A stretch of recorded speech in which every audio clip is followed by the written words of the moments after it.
film buat pasangan yang mendambakan, yang udah lama mendambakan anak baik. Apa tuh? Gimana kalau kamu tuh berhenti kerja dulu? Tapi kan aku dipilih banyak orang.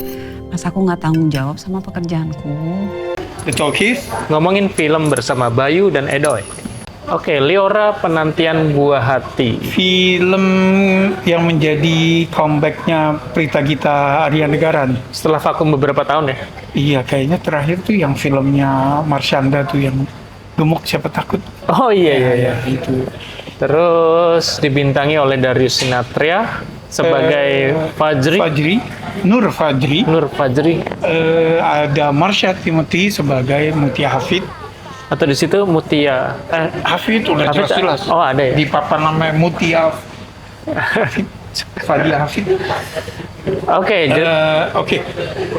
Ceritanya itu tentang pasangan real life ya. Perjuangannya Mutia Hafiz Dan suami. yang saat itu udah sebagai wanita yang berumur untuk punya anak ya. Iya. Karena dia memang secara biologis emang susah punya anak gitu ya. Secara biologis dia sudah melewati masa-masa emas. Masa emas. Periode emas. Kan periode emas di situ 20 sampai 35 tahun. Iya. Nah, usianya udah di atas itu. Mereka berdua sangat sibuk ya dengan karir masing-masing. Mutia Hafid kita tahu dulu mantan reporter dan anchor Metro TV. Kemudian menjadi politisi. Kalau di film ini settingnya mulai 2018, berarti dia masih di Komisi 1 DPR. Sekarang udah jadi Komdigi, Menteri Komdigi. Jadi dia ingin punya anak. Memang diawali oleh ragu ya. Bisa gak ya? Udah umur segini nih, gitu loh. Cuman kayaknya tadi, sorry gue potong. Di sebelah gue pas, perjuangan Mutia Hafiz mau punya anak, terus dia langsung Google gitu, punya anak. Jadi kayak mau cari spoiler di Google. Padahal dari judul udah ketahuan. Gitu. Jadi mulai dari yang alami, kemudian bayi tabung, sampai ya berusaha terus. ya Cuman ini berarti spoiler dong kalau dibilang akhirnya dia punya anak. Enggak lah ya. judulnya Liora. Mutia Hafid dan Nur Fajri itu orangnya ada sampai sekarang. Tinggal Google, pasti ada keterangan anak siapa, kan gitu ya. Itu jadi kalau merasa ini spoiler, ya Enggak lah ya. bolehlah banyakin baca dikit. Oke. Gimana filmnya menurut lu? Sebagai film yang menceritakan tentang perjuangan mempunyai anak. Iya. Jadi perjuangan mereka ini sebetulnya mereka berdua ini banyak ditopang oleh privilege yang mereka punya. Benar sekali. Pertama, orang tua mereka nggak pushy, Iya. ya. Kemudian sangat suportif ketika melewati masa-masa perjuangan. Mutia juga punya circle pertemanan yang suportif juga. Dan suaminya juga green flag. Gitu. Jadi semua ada di situ untuk memuluskan perjuangannya. Iya, jadi termasuk posisi dia, ya, karir dia, dan memang gak bisa dipungkiri yang berperan juga gak kalah kecil adalah dia loaded. uangnya. Ya, dia loaded. Oke, jadi ini mempertanyakan gue nih sebagai film ini katanya nggak mau menceritakan tentang Mutia Hafiz gitu, tapi ini adalah perjuangan wanita. Semua yang intel di karakter dalam film ini ada di Mutia semua. Iya, Ya, dan dia sebagai anggota hanya ketua komisi. less than 1% can be like the woman in the movie. Jadi kalau memang ya kan kita tahu ya ujungnya mereka berhasil. Hambatan-hambatannya adalah segala perjuangan di tengahnya itu tentu gagal gitu kan ya, sampai kemudian sukses di terakhir. Nah, kalau memang tujuannya adalah untuk menginspirasi secara garis besar supaya jangan menyerah, oke, gitu ya. Kan itu bagus. Don't give up, don't give in, gitu ya.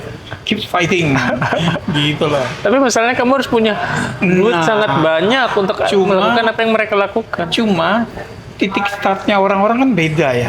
Titik start tiap orang beda. Titik jenuhnya juga beda.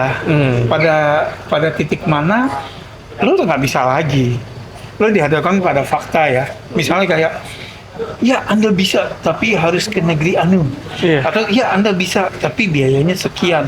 Anda bisa Nggak kok ada yang ngomong- kalau Anda ke Eropa, Anda bisa langsung punya anak. Nah gitu kan masalahnya Di kan film nggak banyak. ini tuh sama sekali jadi money is no issue. Iya. Ya, jadi mau berapa pun biaya nggak pernah disinggung tuh. Nah. Gimana ya? Kita pakai BPJS kan ya? Gitu loh. Itu yang Nggak ada itu. membuat penilaian gue jadi berkurang. Gue empati gue terhadap para karakter di, ya tentu kalau mereka karakter yang benar mau punya anak ya oke lah. Tapi empati gue berkurang gitu. Karena perjuangan mereka ini memang banyak cushionnya ya. Banyak ya apa ya? Iya. Kalau mau dibilang keras, ya kita tidak menafikan itu ya, bahwa keguguran itu kan memang traumatis, pasti sakit juga gitu loh. Tapi banyak yang lebih dari itu. Misalnya Iya, iya. dihadapkan pada fakta bahwa suaminya harus kerja ke luar daerah supaya bisa cukup membiayai istrinya. Nah, misalnya ya. Atau keluarganya hanya punya BPJS gitu loh. Ya, jadi keterbatasan yang general public punya ya tidak terwakili. Yang familiar sama kita. Iya, itu tidak terwakili nggak ada. di karakter-karakter film ini gitu loh. Ada di Malaysia, caut. Oke, satu Di lagi. Itali bisa ini gas, gitu loh. Satu faktor lagi yang gue kurang suka dari film ini adalah musiknya. Jadi kayak dia mau mendikte penonton apa yang lo harus rasakan nih saat ini. Iya. Dan Terlalu in your face gitu. Biarkan penonton merasakan sendiri dari melihat adegan yang ada di situ. nggak cuma itu, tapi benar-benar dari menit pertama sampai menit terakhir itu nyaris Nggak putus. Musik. Jadi bahkan at some point gue udah mulai memperhatikan nih musiknya berhenti gak ya? Oh iya berhenti, ternyata nggak sampai semenit lanjut lagi gitu Iya. loh. Tapi Jadi dia punya- itu terus. Apa namanya? Lagu Bunda, siapa sih yang nggak? Terutama orang milenial Gen X, lagu Bundanya Meli ya menyentuh Potret lah ya waktu gitu. itu ya? Iya. Masih Potret. Potret pasti menyentuh lah, tapi ya disumpelin pakai lagu itu kayak wah ini pasti harus. Gue rasa lagu itu muncul di film ini tidak akan menjadi isu buat lu dan buat gue apabila sebelumnya tidak didahului oleh musik yang wall to wall itu. Iya, gitu betul. ya. Ada momen yang dimana lagu ini muncul tuh sebetulnya pas, tapi kita udah keburu didera oleh musik melankolik gitu kan, ada closed captionnya ya. Iya. Melancholic music dari awal sampai akhir. Dan lagi ada dialog-dialog yang menurut gua cringe. Yang pada saat nonton tuh kayak ini maksudnya mau mengevok emosi yang mana gitu. Yang pada saat dia sama ibunya air terjun ya. pulang kampung terus ya teriak ke air terjun itu. Aku sedang tidak mau bicara dengan Tuhan. Iya. Aku banyak. Jadi sebetulnya kalau mau jujur ya, banyak dialog atau adegan yang di film lain itu bisa jadi cringe cuma karena presentasinya membuat itu jadi masuk. Oke. Gitu ya.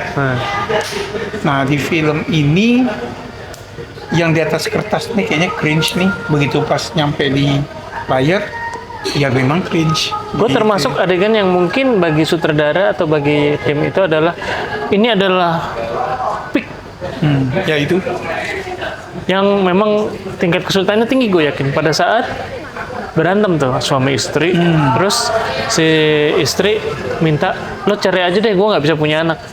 Atau cari istri baru. Iya, cari istri baru. Kan. Itu nggak tahu, gue nggak dapet di situ. Iya. Nggak cringe aja. Ya. Karena kayak ngelihatnya kayak ya kurang bersyukur ya gitu ya. Iya gak sih? Mungkin Ya. gitu. Semua orang tuh yang ada di sekitar lu tuh udah support dulu gitu ya. Bahwa kemudian perjuangan lu belum berhasil itu kan lain soal gitu ya. Gitu. Nah, jadi Iya, Ya. jadi mungkin akhirnya jadi ya seperti tadi pas saat nonton empati gue jadi kurang terhadap yang mestinya karakter itu juga menderita gitu, Iya. tapi jadinya empati gue berkurang. karena banyak orang yang pengen berada di posisi mereka sebetulnya. Iya. I wish gue berada di posisi lu gitu kan. Kayak gitu sih. Oke, ada yang ditambahin lagi? Gitu sih. Jadi film ini to some people mungkin bisa inspiring. Bisa, karena ada yang nangis ya.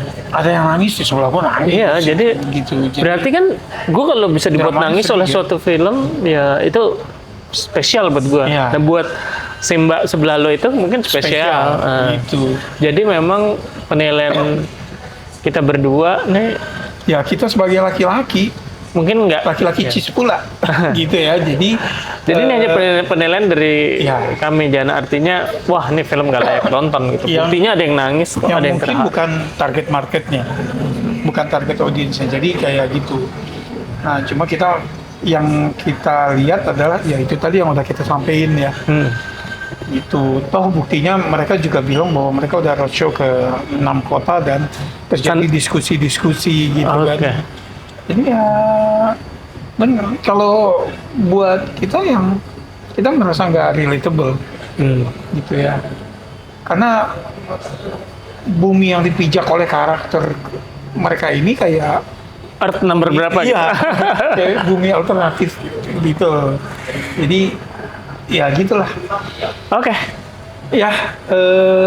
Skor apa ya? skor. Aduh, lo dulu deh. Gue rendah nih kayaknya. Ya Bayu biasanya berapa poin itu akan lebih tinggi dari gue. Jadi karena